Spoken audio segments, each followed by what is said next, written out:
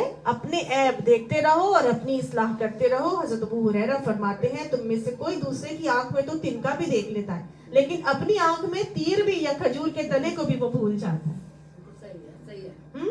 تو بھلائی کیا ہے کہ اپنی فکر کرو اور دوسروں کو نہ چھوڑو، لیکن اپنی فکر پہلے کرو، اپنے نقص کو پہلے صحیح کرو. حضرت ابو دردہ کہتے ہیں کہ مجھے قیامت کے دن اس بات سے ڈر لگتا ہے کہ اللہ مجھے ساری مخلوق کے سامنے بلائے گا اور مجھے کہے گا کہ اے اویمر، میں کہوں کہ اے میرے رب میں حاضر ہوں، تو وہ کہے کہ جو تو نے سیکھا اس پر عمل کیا کیا؟ جو تو نے سیکھا تھا اس پہ کیا عمل کر کے آیا؟ یہ 5 سوال اللہ تعالیٰ نے جو کرنے ہیں نا، کہ کوئی اپنے آدم اپنی جگہ سے ہل نہیں سکے گا جب تک کہ 5 باتوں کا جواب نہیں دے دے گا. کہ عمر کس حال میں گزاری، جوانی کن کاموں میں بسر کی، مال کہاں سے کمایا، مال کہاں پہ خرچ کیا، اور جو علم تم نے حاصل کیا تھا اس پہ کہاں تک عمل کیا. تو وہ اس 5ویں سوال سے اتنا ڈرتے تھے کہ اللہ تعالیٰ جب پوچھے گا کہ جو تیرے پاس علم آیا تھا اس پہ تو نے کیسے عمل کیا، کیا کیا عمل کیا تھا. اللہ تعالیٰ جو بھی ہمیں علم دے، اللہ اس پر عمل کی بہترین توفیق بھی ہمیں عطا فرمائے. تو اب کیا کریں؟ اب اگر ہم امر بالمعروف و نہی عن المنکر کرتے ہیں تو ہمارے ساتھ لوگوں نے مختلف قسم کے برتاؤ کرنے. لوگ بدتمیزی بھی کریں گے، بد کلامی بھی کریں گے، بد زبانی بھی کریں گے، ہمیں برا بھلا بھی کہیں گے. ہوگا نا؟ نبی صلی اللہ علیہ وسلم کو بھی ہوتا تھا. تو اگر کوئی ہم سے بدتمیزی، بد اخلاقی پر آ جائے گا تو کیا ہم بھی بد اخلاقی کر لیں گے؟ نبی صلی اللہ علیہ وسلم کے ساتھ ہوا نا، ایک دفعہ لوگ آئے، انہوں نے کہا حضور صلی اللہ علیہ وسلم کو السلام علیکم. السلام علیکم کا کیا مطلب ہے؟ تمہیں موت آیا، نعوذ باللہ. تو حضرت عائشہ کو بہت برا لگا. حضرت عائشہ نے آل فال ان کو کہا تو آپ صلی اللہ علیہ وسلم نے ان کو ٹوکا، آپ صلی اللہ علیہ وسلم نے ان کو روکا. یعنی کوئی اگر بدتمیزی پہ اتر آئے تو آپ نے اپنے اخلاق کے دائرے کو نہیں چھوڑنا. سمجھ آ گئی؟ علیکم انفسکم، تمہارے اوپر تمہارا عمل ہے. کوئی اگر بد اخلاقی پر آ جائے گا تو تم بد اخلاقی پر نہیں آؤ گے. سمجھ آئی؟ اللہ تعالیٰ اتنی توفیق عطا فرمائے کہ ہم اپنے حواسوں کو قابو میں رکھنے والے بنے کہ جب کوئی ہم سے بدتمیزی کر رہا ہو تو ہم اپنے پورے کنٹرول میں رہنے والے بن جائیں. اب فتنوں کا دور ہے، دوسرے سنتے ہی نہیں، کیا کریں؟ کئی لوگ بولتے ہیں، ہم بولتے ہیں، بتاتے ہیں، لیکن اگلا سنتا ہی نہیں ہے، تو پھر کیا کریں؟ ہے نا؟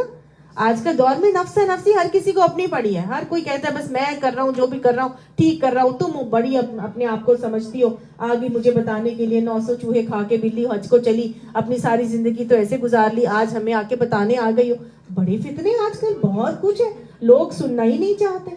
تو کیا کریں؟ کیا پھر نہی عن المنکر، امر بالمعروف چھوڑ دیں؟ ہمارا کام تو پہنچانا ہے. یس. اگر فتنوں کے دور میں لوگ نہیں سنتے تو اپنی فکر ضرور کریں. صحیح، اپنی فکر کرنا شروع ہو جائے کہ میری اصلاح ہو جائے، میں غلط نہ کروں. بتائیں ضرور، لیکن لست علیہم بمسیطر، آپ دوسرے پر داروغہ بنا کر نہیں بھیجے گئے. آپ اپنی اصلاح کر کے چلتے رہیں. اگر آپ اپنی اصلاح کرتے رہیں گے تو بہرحال ہر کسی کو اپنے عمل کا خود جواب دینا ہے. لا تزر وازرۃ وزر اخری، کوئی بوجھ اٹھانے والا کسی دوسرے کا بوجھ نہیں اٹھائے گا. وَأَن لَيْسَ لِلْإِنسَانِ إِلَّا مَا سَعَىٰ، انسان کے لیے کیا ہے؟ وہی جس کی اس نے کوشش کی ہے. ٹھیک ہے نا؟ ہر بندے نے اپنی کوشش کے مطابق اجر پانا ہے. جو بھی وہ معاملہ کرے گا اس کو اسی طرح سے اللہ سبحانہ تعالیٰ اس کے ساتھ معاملہ کرے گا. تو اگر بس نہیں چل رہا تو کیا کرنا ہے؟ اپنا تزکیہ کرتے رہنا ہے، اپنا محاسبہ جاری رکھنا ہے، دوسروں کی نصیحت کا عمل جاری رکھنا ہے، کر لے تو ثم الحمدللہ، نہ کرے تو پھر بھی کیا ہے؟ برا نہیں بنانا، ان کی بد اخلاقی پہ خود کا رویہ خراب نہیں کرنا۔ آپ صلی اللہ علیہ وسلم فرماتے ہیں کہ اس کی مثال جو لوگوں کو بھلائی سکھاتا ہے لیکن اپنے آپ کو بھول جاتا ہے، یعنی کہ لوگوں کو بتائے جا رہے ہیں لیکن خود ہی صحیح نہیں کر رہے، ایسے لوگوں کے لیے آپ صلی اللہ علیہ وسلم فرماتے ہیں کہ اپنے آپ کو بھول جاتا ہے کہ لما تقولون ما لا تفعلون، تم وہ کام کیوں کرتے ہو، یہ بات کیوں کہتے ہو جو خود کرتے نہیں ہو۔ تو اپنے آپ کو بھول جاتا ہے، وہ ایک چراغ کی طرح ہے جو روشنی تو دیتا ہے مگر خود کو جلا دیتا ہے۔ اللہم لا تجعلنا منہم، خود کو جلا دیتا ہے، دوسرے کو پھیلا رہا ہے، بتا رہا ہے، روشنی دے رہا ہے، لیکن کیا ہے؟ خود اس پر عمل نہیں کر رہا، تو اپنے آپ کو وہ گویا جلا رہا ہے۔ یاد رکھیے گا، اگر ہم چاہتے ہیں کہ ہماری قوم کی اصلاح ہو جائے، اگر ہم چاہتے ہیں کہ ہمارے گھرانے کی اصلاح ہو جائے، تو پہلی اصلاح ہمیں اپنی خود کرنی ہے۔ سمجھ آئی؟ جب فرد کی اصلاح ہوگی تو گھرانے کی اصلاح ہوگی، گھرانے کی اصلاح ہوگی تو معاشرے کی اصلاح ہوگی، معاشرے کی اصلاح ہوگی تو قوم کی اصلاح ہوگی۔ لیکن پہلی اصلاح کس کی ضروری ہے؟ میری اپنی، مجھے اپنے آپ کو صحیح کرنا ہے۔ سمجھ آئی؟ لا یضرکم من ضل، نہیں نظر دے گا تم کو جو گمراہ ہے، اذا اہتدیتم، جبکہ تم ہدایت پر ہو۔ اگر تم ہدایت پر ہو تو کسی کی گمراہی سے تمہیں کوئی نقصان نہیں پہنچے گا۔ ایک مرتبہ ایک بستی والوں نے عہد کیا کہ ہم سگریٹ نہیں بیچیں گے، عہد کر لیا۔ اس بستی میں کسی قسم کی سگریٹ، کوئی نشہ، کچھ بھی نہیں تھا، ہر طرف سکون ہی سکون، امن امان۔ پتا کیا گیا کہ بھئی ایسا کیسے ہے؟ تو انہوں نے جو وہاں کی جو بزنس کمیونٹی تھی، انہوں نے کہا کہ ہم نے عہد کر لیا، تہیہ کر لیا، جتنے مرضی ہمیں سگریٹ میں پروفٹ ہوتا ہے، ہم نے یہ پروفٹ نہیں لینا، ہم نے سگریٹ کا کام کرنا ہی نہیں، ہم نے لے کر ہی نہیں آنا۔ تو جب ہم سگریٹ لائیں گے ہی نہیں، اویلیبل ہی نہیں ہوگی، تو obviously لوگ خریدیں گے ہی نہیں، اور جب خریدنا مشکل ہو جائے گا تو آہستہ آہستہ لوگ کی عادت خود ہی ختم ہو جائے گی۔ تو پہلا کیا ہے؟ عمل انسان نے خود، یہ سچی بات ہے، تو پہلا عمل انسان نے خود کرنا ہے، خود ایڈمنٹ ہو جائے، خود صحیح ہو جائے۔ جب خود صحیح ہوں گے، اور کام یہ مشکل کام ہوتا ہے، آسان نہیں ہوتا، مشکل کام ہوتا ہے، آسان نہیں ہوتا۔ ہم چاہتے ہیں ہمارا گھر ٹھیک ہو جائے تو پہلے صحیح مجھے خود ہونا ہے۔ کوئی غلط کر رہا ہے اور وہ ہدایت پر نہیں ہے، آپ ہدایت پر ہیں، تو اس کا گمراہی سے آپ کو کوئی فرق نہیں پڑے گا۔ اس نے عمل کا خود اپنے حساب دینا ہے، آپ نے اپنے عمل کا خود حساب دینا ہے۔ اس کے غلط عمل سے آپ کو کوئی نقصان نہیں ہوئے گا انشاءاللہ۔ الی اللہ مرجعکم جمیعا، اللہ ہی طرف تم سب کو پلٹ کر جانا ہے۔ فینبئکم بما کنتم تعملون، پھر وہ تمہیں بتا دے گا جو عمل تم کر کے آئے ہو۔ کیوں؟ کیونکہ وہ ہر عمل سے واقف ہے۔ وَمَن يَعْمَلْ مِثْقَالَ ذَرَّةٍ خَيْرًا يَرَهُ وَمَن يَعْمَلْ مِثْقَالَ ذَرَّةٍ شَرًّا يَرَهُ، جو چھوٹا سے چھوٹا ذرے کے دانے کے برابر بھی اگر کوئی نیک عمل ہوگا، اللہ اس کو بھی دیکھ لے گا، برا عمل ہوگا، اللہ اس کو بھی دیکھ لے گا۔ صحیح؟ اللہ کی نظر سے ہر چیز آیا ہے اور کوئی چیز چھپی ہوئی نہیں ہے۔ اللہ نے ہر چیز کے بارے میں ہمیں قیامت میں بتا دینا ہے۔ اللہ اس دن ہمارا خاتمہ بالایمان بھی کرنا اور ہمارا معاملہ جو ہے وہ سرخرو لوگوں میں شامل فرمانا۔ یا ایھا الذین آمنوا، اے لوگوں جو ایمان لائے ہو، شہادت بینکم اذا حضر احدکم الموت حین الوصیۃ اثنان ذوا عدل منکم او آخران من غیرکم ان انتم ضربتم فی الارض فاصابتکم مصیبۃ الموت تحبسونہما من بعد الصلاۃ فیقسمان باللہ ان ارتبتم لا نشتری بہ ثمنا ولو کان ذا قربى ولا نکتم شہادۃ اللہ الا اذا لمن الآثمین۔ اے لوگوں جو ایمان لائے ہو، جب تم میں سے کسی کا موت کا وقت آ جائے اور وہ وصیت کر رہا ہو تو اس کے لیے شہادت کا نصاب یہ ہے کہ تمہاری جماعت میں سے 2 صاحب عدل آدمی گواہ بنائے جائیں۔ یا اگر تم سفر کی حالت میں ہو اور وہاں موت کی مصیبت پیش آ جائے تو غیر مسلموں سے ہی 2 گواہ لے لیے جائیں. پھر اگر کوئی شک پڑ جائے تو نماز کے بعد دونوں گواہوں کو مسجد میں روک لیا جائے اور وہ خدا کی قسم کھا کر کہیں کہ ہم کسی ذاتی فائدے کے عوض شہادت بیچنے والے نہیں ہیں, خواہ ہمارا کوئی رشتہ دار ہی کیوں نہ ہو. یعنی ہم اس کی کسی قسم میں رعایت نہیں کریں گے اور نہ ہی خدا واسطے کی گواہی کو ہم چھپانے والے ہیں. اگر ہم نے ایسا کیا تو گناہ گاروں میں شامار ہو جائیں گے. اچھا, ہوا کیا کہ ان آیات کے پیچھے ایک واقعہ آتا ہے, اور واقعہ یہ ہے کہ بتایا گیا کہ 2 لوگ تھے. حضرت ابن عباس بتاتے ہیں کہ قبیلہ بنو سہم کا ایک شخص تھا, مجزیل. اس نے سفر کا ارادہ کیا, وہ مسلمان تھا. سفر میں وہ لے جا رہا تھا 2 نان مسلم تھے ان کے ساتھی, امین داری اور عدی بن ودا.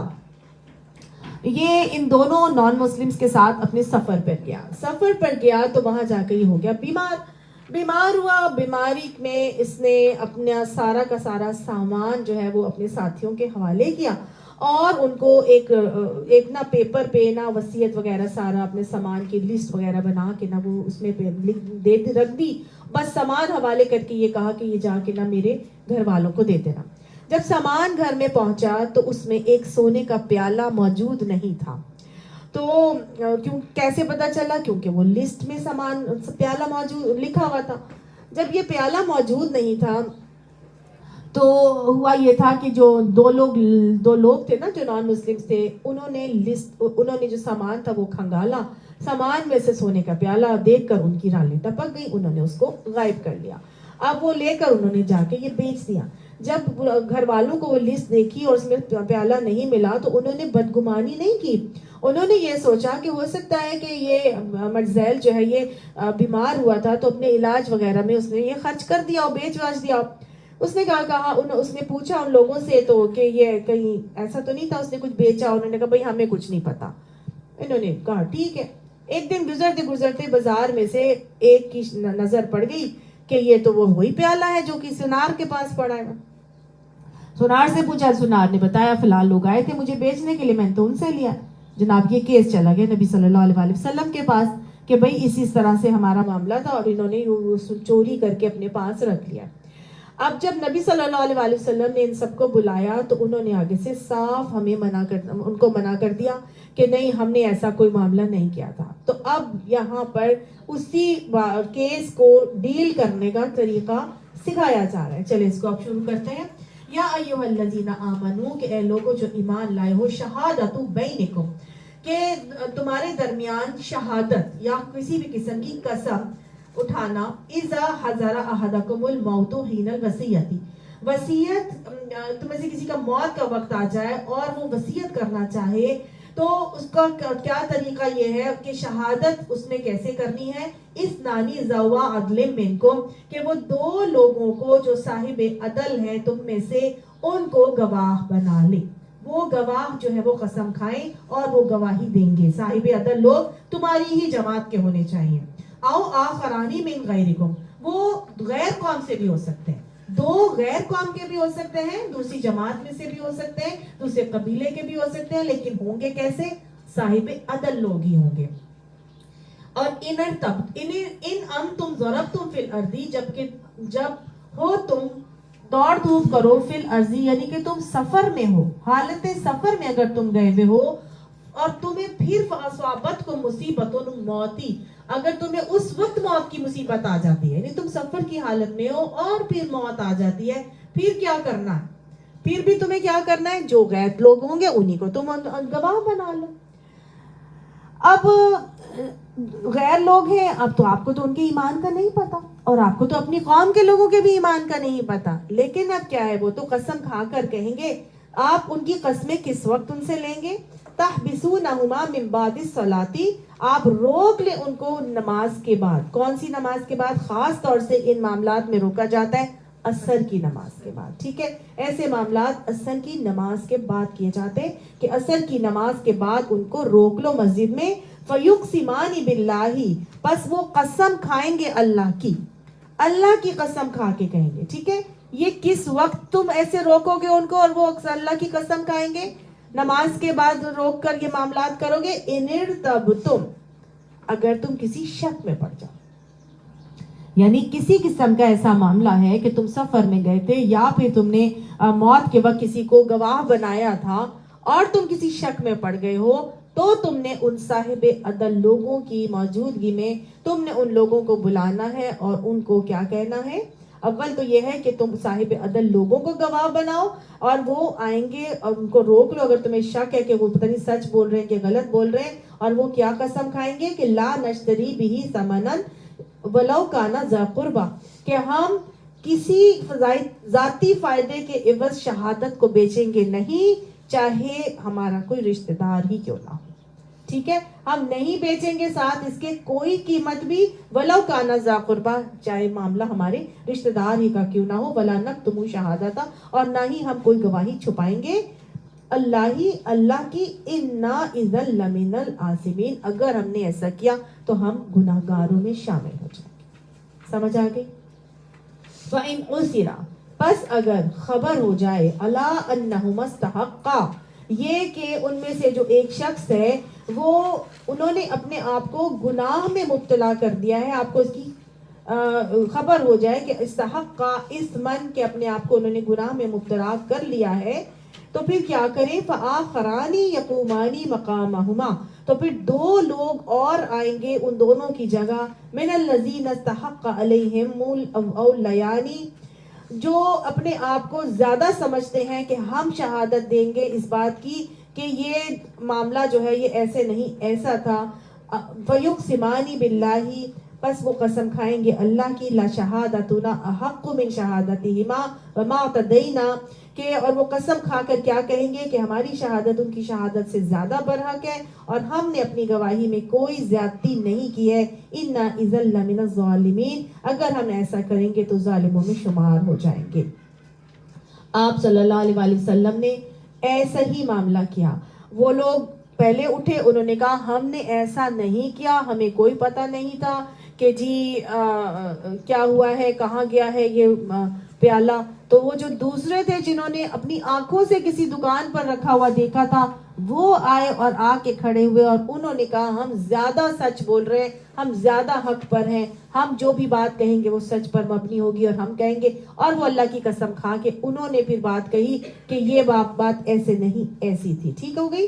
یعنی جن کی حق تلفی ہوئی تھی وہ اٹھے اور انہوں نے اٹھ کر شہادت دی کہ ہم زیادہ برحق ہیں, ہم نے کوئی زیادتی نہیں کی ہے, اگر ہم ایسا کریں گے تو ظالموں میں شمار ہوں گے. اللہ فرماتا ہے ذالک ادنا ان یاتوا بالشہادۃ علی وجہہا, یہ زیادہ قریب ہے کہ لوگ ٹھیک ٹھیک شہادت دیں گے. او یخافوا, یا وہ ڈریں گے یا خوف ہی کریں گے, ان ترد ایمان بعد ایمانہم, یہ کہ ان کی قسموں کے بعد دوسری قسموں سے کہیں ان کی تردید ہی نہ ہو جائے. واتقوا اللہ واسمعوا, اللہ سے ڈرو اور سنو. واللہ لا یہدی القوم الفاسقین, اور اللہ نافرمانی کرنے والوں کو اپنی رہنمائی سے محروم کر دیتا ہے. بالکل ایسا ہی کیا گیا. اللہ سبحانہ تعالیٰ نے جب طریقہ سکھایا تو سارے کے سارے جو لوگ تھے انہوں نے بالکل ایسا ہی معاملہ کیا. پہلے ایک قسمیں ان لوگوں نے کھائی جنہوں نے چوری کی تھی, پھر اس کے عوض دوسرے لوگ اٹھے جو واقعی اس بات کو یقین رکھتے تھے کہ یہ لوگ غلط کہہ رہے ہیں, انہوں نے پھر اللہ کی قسم کھا کے یہ بات کہی. تو جو بعد والے قسم والے لوگ تھے پھر فیصلہ ان کے حق میں کر دیا گیا, اور ان لوگوں کو پھر وہی جو قطعیت کی حد تھی ان کے اوپر لگائی گئی اور معاملے کو اس طرح سے سمیٹا گیا. ٹھیک ہے, تو یہ خاص طور سے طریقہ سکھایا گیا ہے کہ کبھی بھی اپنی امپورٹنٹ چیزوں کے حوالے سے انسان کو دوسرے پر اعتبار نہیں کر لینا چاہیے. ایک تو یہ بات ہے, خواہ مخواہ دوسرے پر اعتبار نہیں کرنا چاہیے بلکہ کسی کو گواہ بنا لینا چاہیے. ایک تو یہ. دوسری بات یہ ہے کہ چیزوں کو لکھ لینا چاہیے, اور خاص طور سے اگر آپ کوئی وصیت کرنا چاہتے ہیں تو اس وصیت کو لکھ لیا جائے تاکہ اس کو بعد میں چینج نہ کیا جا سکے.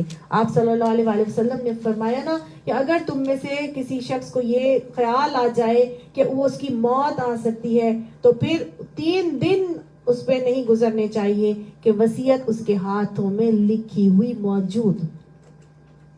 اور ایک اور بات یہ بھی ہے, اس سے اصول سمجھ میں آتا ہے کہ اگر ہم کبھی ٹریول کر رہے ہوں تو جو بھی چیزیں ہمارے پاس ہوں اس کی ایک پوری لسٹ ہونی چاہیے, اس کی ایک پوری یعنی کون سی چیزیں جو خدا نخواستہ ہمارے پاس کسی نے امانت کے طور پہ رکھوائی ہوئی ہیں, ہم نے بینک میں رکھی ہوئی ہیں, کسی کو پیسے کا لین دین کرنا ہے, کمیٹی دی ہوئی ہے, کمیٹی کتنی لینی ہے, کمیٹی کتنی رہ گئی ہے, کمیٹی کس کی دینی رہتی ہے, آپ پہلے لے چکے ہیں, تو یہ ساری چیزیں آپ کے پاس لکھی ہوئی موجود ہونی چاہیے. کسی کو کسی وقت بھی موت واقع ہو سکتی ہے اور سفر کی حالت میں بھی ہو سکتی ہے. تو پھر کیا کرنا چاہیے؟ سفر میں جانے سے پہلے ان چیزوں کے حوالے سے انسان کو خیال رکھنا چاہیے, تاکہ ایک چیز اگر لکھی بھی موجود ہوتی ہے تو اسی کے بیسس پر پھر آگے کے معاملات کرنا آسان ہو جاتے ہیں. اگر اس شخص نے نہ لکھ کے وہ لسٹ بنائی ہوتی تو کسی کو پتہ نہیں چلنا تھا کہ یہ چوری کی جا چکی ہے, اس کے اندر سے یہ نکالی جا چکی ہے چیز. سمجھ آ گئی؟ تو اگر آپ کے پاس اپنی کچھ چیزیں ہیں, کچھ ایسٹس ہیں, تو ان کو بھی لکھ لینا چاہیے. سمجھ آ گئی؟ شوہر کے پاس کچھ ایسٹس ہیں, ان کو لکھوا لیں. بے شک اپنے پاس کانفیڈینشلی رکھیں, لاکر میں جا کے اس ڈائری کو رکھ دیں, لیکن اس کو لکھوا لیں. یہ بہت ضروری ہے کہ بعد کے فساد اور فتنوں سے بچ جاتا ہے انسان. اور پھر وراثت میں ہیر پھیر اور گڑبڑ ہو جائے تو پھر حبطت اعمالہم کا معاملہ بھی ہو سکتا ہے. تو ان باتوں میں آر نہیں کرنا چاہیے, جھجکنا نہیں چاہیے. ہر چیز کے حوالے سے بات اوپنلی کرنی چاہیے. ایک مرتبہ حضرت حضور صلی اللہ علیہ وسلم نے حضرت عائشہ کو کہا, ان کے سر میں بہت درد ہو رہا تھا, تو حضرت حضور صلی اللہ علیہ وسلم عائشہ کو فرماتے کہ اگر تم مر جاؤ, تو اگر تم مر جاتی یا مر جاؤ تو میں خود اپنے ہاتھوں سے تمہیں غسل دیتا, میں اپنے ہاتھوں سے تمہیں کفن پہناتا, اور میں خود اپنے ہاتھوں سے تمہاری جسم کو قبر میں اتارتا. مفہوم ہے حدیث کا؟ تو حضرت عائشہ تو حضور صلی اللہ علیہ وسلم کو دل و جان سے زیادہ پیاری تھی. اب ہمارے یہاں کیا ہوتا ہے, والدین اولاد کے سامنے ایسی بات کریں تو اولاد کہنے لگتی چھوڑے ایسی باتیں نہ کریں میرے سامنے, مرنے کی بات نہ کیا کریں. بیوی شوہر کو کہہ دے گی مرنے کی بات نہ کی, کیوں نہ کریں؟ These are the realities of life and we have to tell each other. جو ہمیں احکامات دیے جا رہے ہیں ان کے کرنے میں ممانعت نہیں ہونی چاہیے, ان کے کرنے میں جھجک نہیں ہونی چاہیے, کیونکہ یہ بعد کی فتنوں سے بچنے کا ایک طریقہ ہے جو اللہ ہماری شریعت ہمیں سکھا رہی ہے. We have to be realistic and we have to accept everything. بچوں کو بھی تیار کریں کہ اگر میں مر جاؤں تو میری قبر کو ایسے نہ بنانا, مجھے فوراً دفنانا, میری قبر میری میت کو سنبھال کے 2 دن کے لیے مت رکھنا, جتنی جلدی ہو سکے اس کو دفنانے کی کوشش کرنا. سمجھ آئی؟ مجھے غسل تم نے دینا ہے, میری قبر میں میرے کفن کو اس طرح سے مت کرنا, میری قبر میں فلاں چیز مت رکھنا, میری قبر کو بڑا مت کرنا, پکا مت کرنا. آئی سمجھ؟ میری میت میں یہ معاملات ہونے کہ جب وقت میں مر جاؤں تو جب تک مجھے دفنانے کے بعد اتنی دیر کھڑے رہ کے وہاں پر میرے لیے ثابت قدمی کی دعائیں کرنا, جب تک کہ ایک اونٹ کو پورا ذبح کر کے اس کو بانٹ نہ دیا جائے, ٹکڑے گوشت تک بنا نہ لیا جائے. یہ باتیں بتانے کی ہیں, یہ باتیں بتانی چاہیے. زیادہ ہاں, اونٹ کو نہار کر کے اس کا گوشت بنانے میں کتنی دیر لگتی ہوگی؟ 1 سے 1.5 گھنٹہ تو لگتا ہی ہوگا.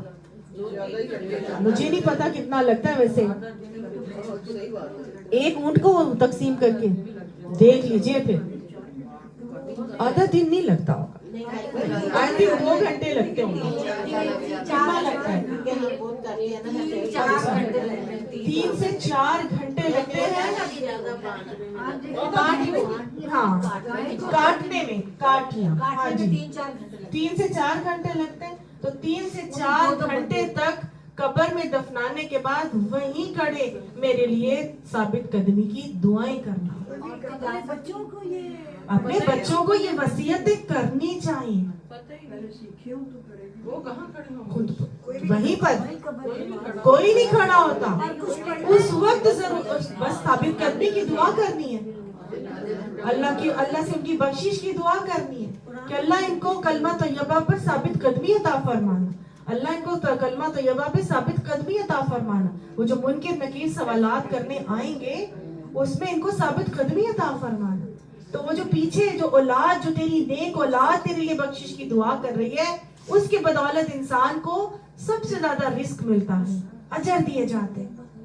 اور اللہ کے نبی نے فرمایا کہ مرنے والے کی مثال ڈوبنے والے اور فریاد کرنے والے کی سی ہے, اور وہ اپنے بعد بخشش کی دعا کا منتظر رہتا ہے.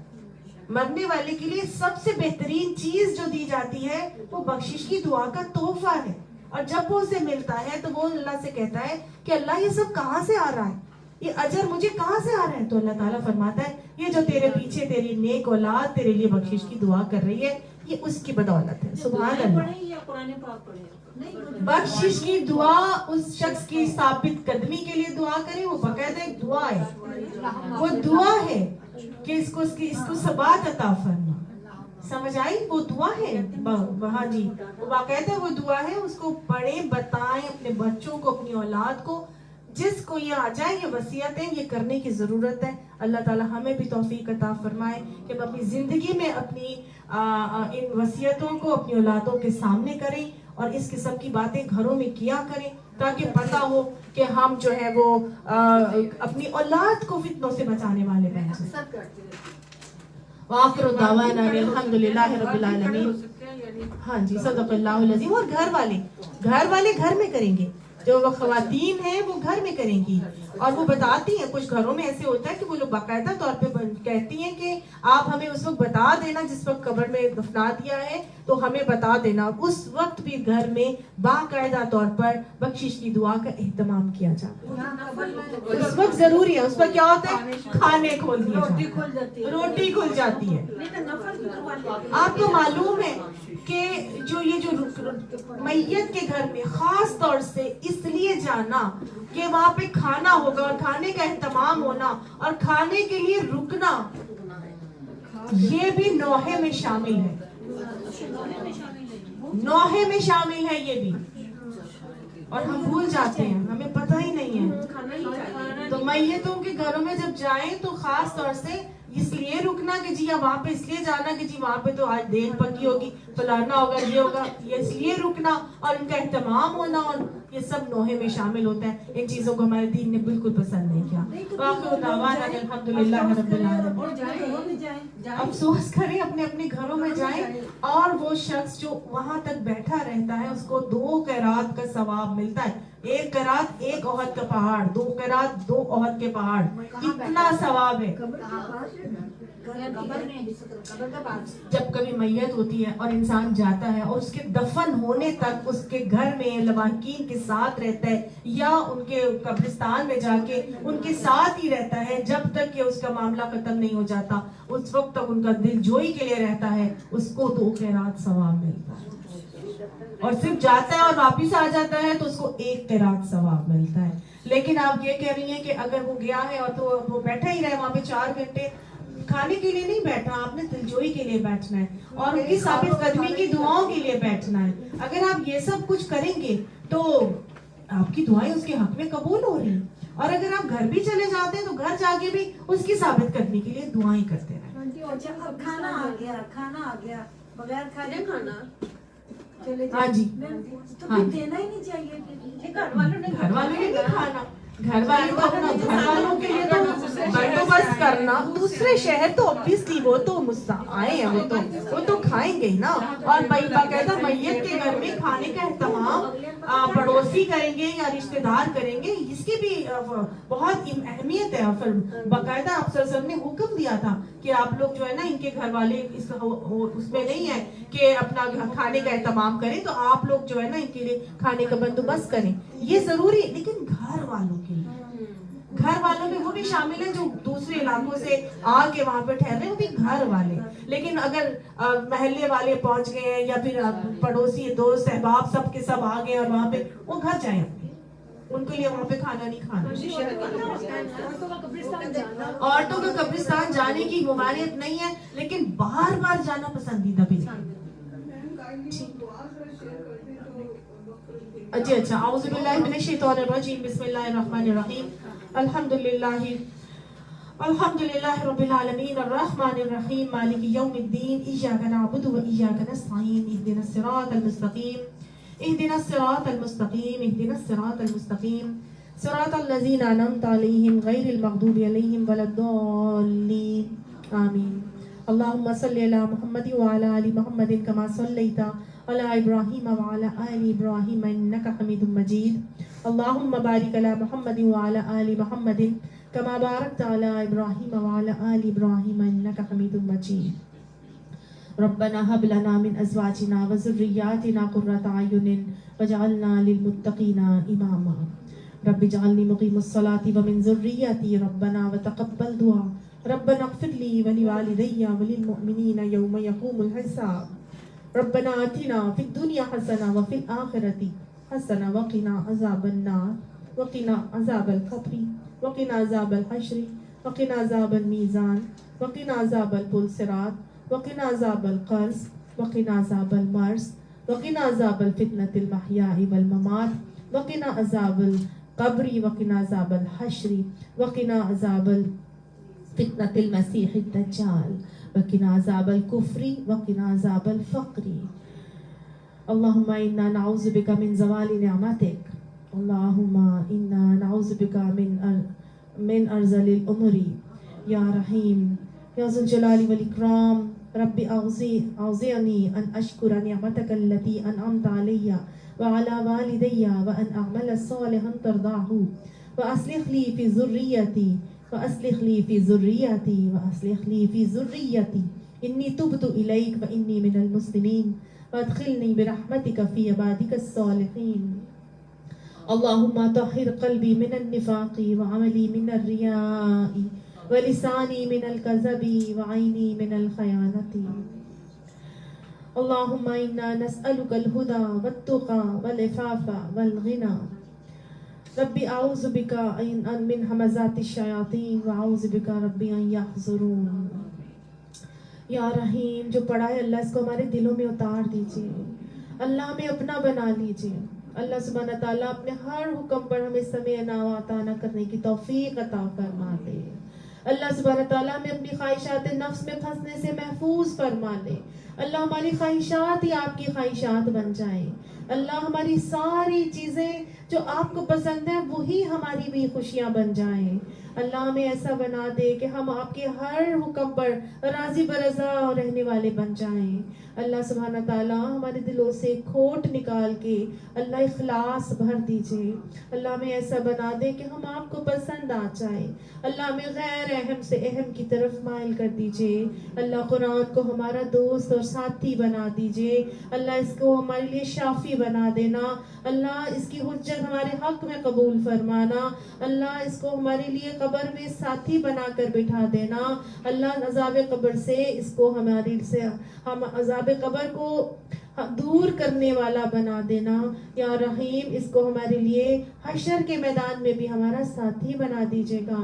اللہ قیامت میں ہمیں اندھا کر کے نہ اٹھائیے گا. اللہ زندگی اس کے سائے کے مطابق اس کے سائے میں اور اس کے احکامات کے مطابق گزارنے کی توفیق عطا فرما دیجیے. اللہ ہم یہاں پر اسی لیے آتے ہیں کہ ہم آپ کے احکامات کو جانیں, اپنے من کو ماریں اور اللہ سبحانہ تعالیٰ آپ کے بتائے ہوئے طریقے کے مطابق اعمال کرنے والے بن جائیں. اللہ ہمارا آنا بیٹھنا سننا سنانا پڑھنا پڑھانا قبول فرما لیجئے. اور اللہ سبحانہ تعالیٰ ہمارے ہر عمل میں آسانی عطا فرما. ہم پر اپنی رحمتوں کا نزول فرما. اپنی رحمتوں کے لیے ہمارے گھرانوں کو, ہمارے خاندانوں کو, ہمارے محلوں کو قبول فرما لے. اللہ ان پر اپنی رحمتوں کا نزول فرما دے. اللہ تیری رحمت ہی ہے جو ہمیں پار لگائے گی. اللہ ہمارے اعمال ایسے نہیں, ہمارے اندر مجال ایسی نہیں, ہمارے اندر بساط اور طاقت ایسی نہیں کہ ہم گناہوں سے بچ سکے مگر آپ کی توفیق سے. وما توفیقی الا باللہ. اللہ اپنی توفیق ہمیں عنایت فرما دیجیے. اللہ گناہوں سے 100% بچنے کی توفیق عطا فرما دے. اللہ جو سورج کو صبح نکالتا ہے اور رات کو لے جاتا ہے, چاند کو لے آتا ہے اور پھر سورج کو صبح نکال کے چاند کو پھر لے جاتا ہے. اللہ اس کے دن کو رات میں اور رات کو دن میں پلٹنے والے ہمارے برے حالات کو اچھے حالات سے پلٹ دیجیے.